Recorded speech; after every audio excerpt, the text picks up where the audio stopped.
मी सर्वच नागरिकांना शुभेच्छा देतो। सर्वांची उत्तम भरभराट होत राहो।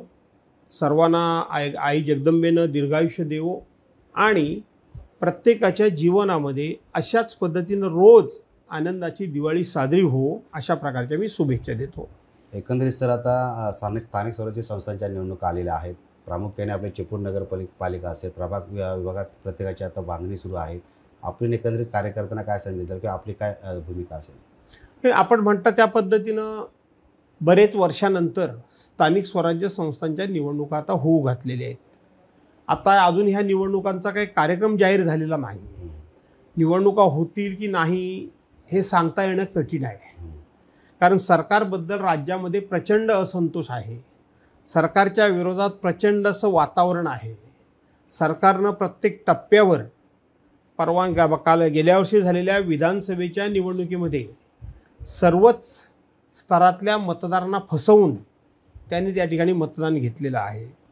त्यामुळं आता मतदार जागरूक झाला आहे।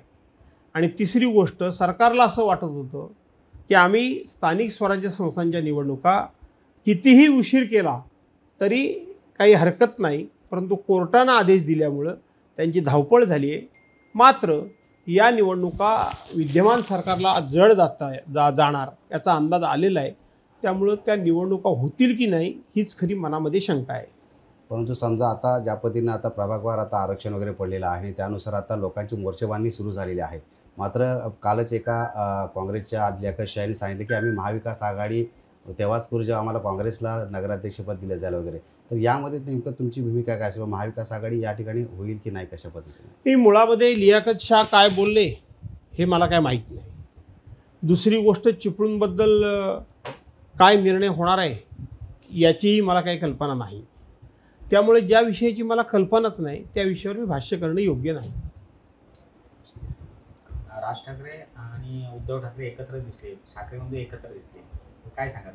असं आहे की महाविकास आघाडी म्हणून गेली लोकसभा विधानसभा निवडणूक एकत्र लढली गेली।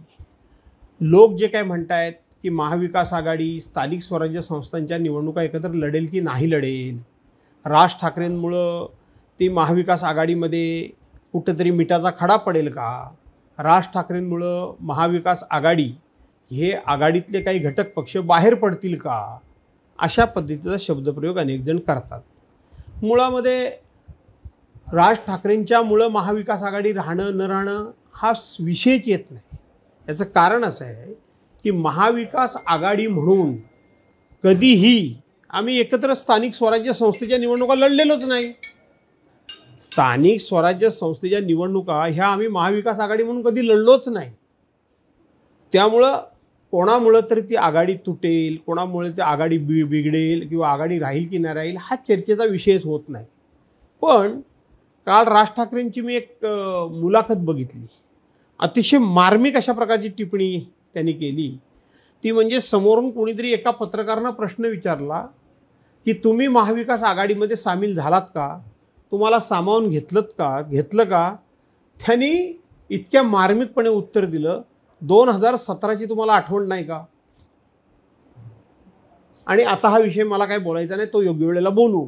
याचा अर्थ काय की 2017 साली राज ठाकरेंनी काँग्रेसच्या उमेदवारांचा प्रचार केलेला होता।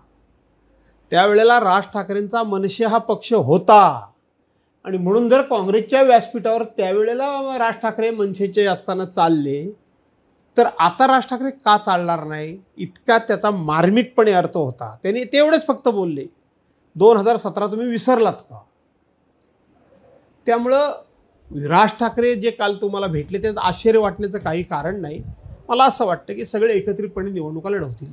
परंतु साहेब, आता त्याचा इम्पॅक्ट आता निवडणुकांमध्ये कसा येईल? दुसरी गोष्ट म्हणजे वोट चोरीचा जो विषय आहे, निवडणूक आयोगाची जी काही भूमिका आहे किंवा राज ठाकरेंनी किंवा राहुल गांधींनी ज्या पद्धतीने सगळ्या गोष्टी उघड केलेल्या आहेत त्याचा परिणाम जाणवेल आता निवडणुकीमध्ये? असं आहे की सध्या देशामध्ये सगळं चोरायचं काम जोरात चालू आहे सत्ताधारी पक्षाकडून।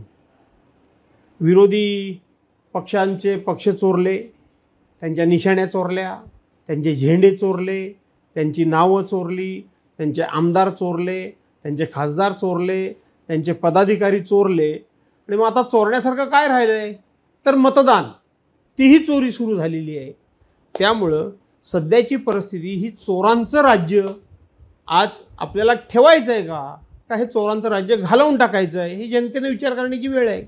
आगामी काळामध्ये आता भास्करजी जाधव ज्या पद्धतीनं आता आक्रमकतेने भूमिका मांडतात, आता अजून तुमच्या काही सभा वगैरे किंवा तशा पद्धतीनं अजून काय तुमची भूमिका, प्रखर भूमिका? नाही, अजून सभा सुरूच झाल्या नाही ना. आता कुठे प्रशासकीय बाबींची पूर्तता होती आहे. ती प्रशासकीय बाबींची पूर्तता झाल्यानंतर बघू काय करायचं ते.